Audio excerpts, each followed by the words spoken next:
Did Little Red Riding Hood see it? She continued walking with her basket in one arm, looking at the butterflies. La la la la la la la la la la la.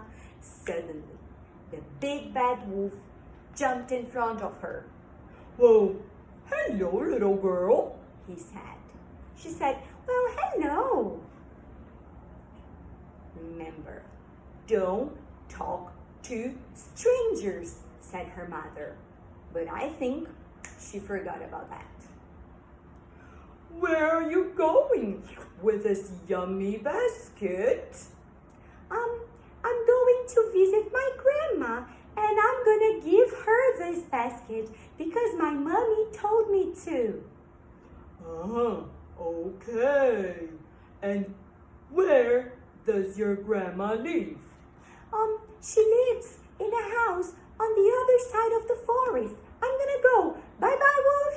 Well, bye-bye, Little Red Riding Hood. You will not believe what happened.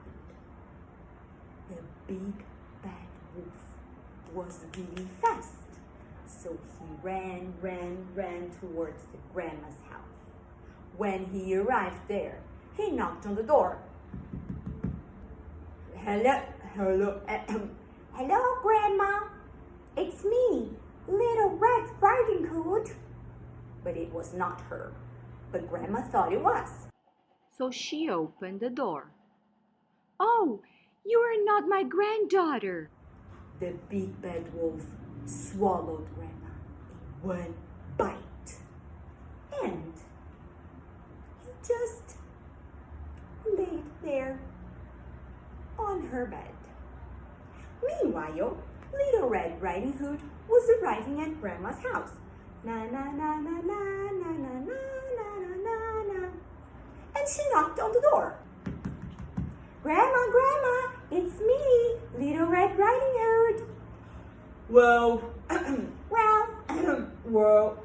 he was trying to sound like Grandma, but he couldn't. But Little Red Riding Hood was not paying attention, really. Well, come in, my darling.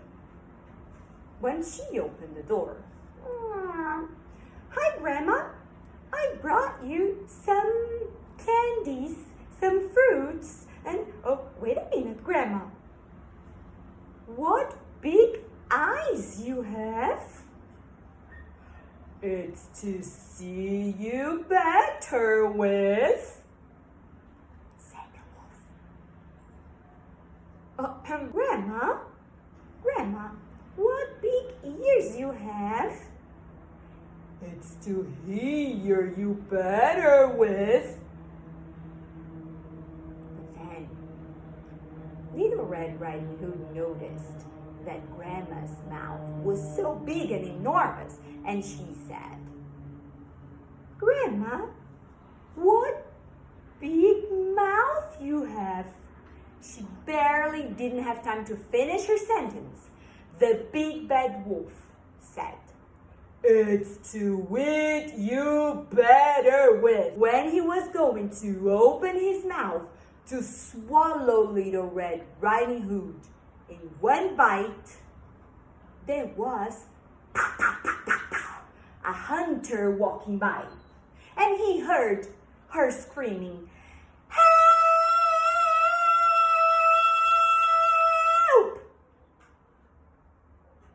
When he heard her, he entered in the house, and he cut the wolf's belly, and out of his belly, Grandma popped out. And the Little Red Riding Hood, the hunter, and Grandma could finally sit down and eat the delicious snack Little Red Riding Hood has taken to Grandma's house. Oof! I'm glad nothing happened with them, and the big bad wolf was never ever seen again. At least on this forest. And this was the end of the story. Goodbye, guys. I hope you like it.